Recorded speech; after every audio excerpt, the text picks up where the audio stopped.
सभी को मेरा नमस्कार। आजकल के समय में सभी मनुष्यों में से जैसे कि इंसानियत गायब सी ही हो गई है। कलेक्शन ऑफ कूल स्टोरीज़ के इस चैनल पर हम बहुत सी हास्य और व्यंग्य कहानियाँ आपके समक्ष लाएंगे, परंतु वो हास्य तो होंगी लेकिन उसमें हमारे समाज का ही कुछ अच्छा और बुरा अंश ज़रूर नज़र आएगा। आज की कहानी जो मैं आप सभी को सुनाने जा रही हूँ वो है हरिशंकर परसाई के द्वारा लिखित अनुशासन। तो कहानी की शुरुआत कुछ इस प्रकार होती है। एक अध्यापक था, वो सरकारी नौकरी में था। मास्टर की पत्नी बहुत बीमार थी, अस्पताल में थी। तभी उसके तबादले का ऑर्डर हो गया। शिक्षा विभाग के बड़े साहब उसी मोहल्ले में रहते थे। उसका बंगला मास्टर के घर से दिखता था। वो उनसे बंगले के सामने से निकलता तो उन्हें सादर प्रणाम करते हुए ज़रूर जाता। मास्टर ने सोचा, साहब से कहूँ तो शायद फ़िलहाल मेरा तबादला रोक दिया जाए, जिससे मैं अपनी पत्नी का ध्यान रख सकूं। वो साहब के घर पे गया। बरामदे में बड़े साहब ने पूछा, क्यों, क्या बात है? साहब, एक प्रार्थना करनी थी। साहब बड़े रौब से बोलते हैं, बोलो। मेरी पत्नी अस्पताल में भर्ती है, वो बहुत बीमार है। तो साहब बोलते हैं, हाँ तो क्या हुआ? मेरे तबादले का ऑर्डर हो गया है।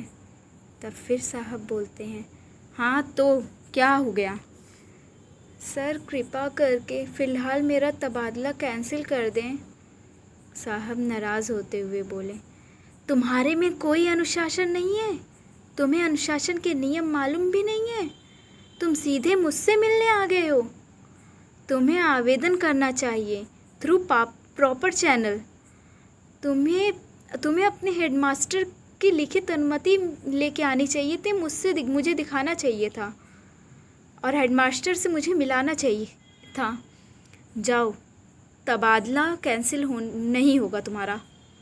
तुम्हें अनुशासन भंग करने के लिए डांट भी पड़ेगी। मास्टर को डांट बहुत पड़ी। आइंदा साहब से सीधे नहीं मिलने की चेतावनी मिली। मास्टर ने 2 महीने की छुट्टी ले ली। एक शाम साहब के घर पर आग लग गई। आसपास के लोग तो आग बुझा रहे थे। मास्टर अपने बरामदे में खड़े हुए आग को देख रहे थे। आग बुझ गई। बहुत अधिक नुकसान तो नहीं हुआ। दूसरे दिन मास्टर साहब निकले तो साहब फाटक पर खड़े। साहब ने कहा, मास्टर साहब, कल शाम को ही मेरे घर में आग लगी थी। धू धू करके मेरा घर जल रहा था। तुम तो खड़े खड़े देखते ही रहे, बुझाने ही नहीं आए। तो उस मास्टर ने बड़े ही नम्रता से जवाब दिया, सर, मैं मजबूर था। हेडमास्टर साहब बाहर गए हैं, उनकी लिखित अनुमति के बिना मैं कैसे आता?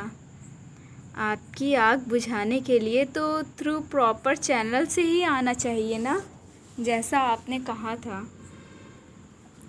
कहानी पसंद आई हो तो लाइक, शेयर एंड सब्सक्राइब और कमेंट करके ज़रूर बताइएगा कि क्या उस छोटे मास्टर ने ठीक किया। धन्यवाद।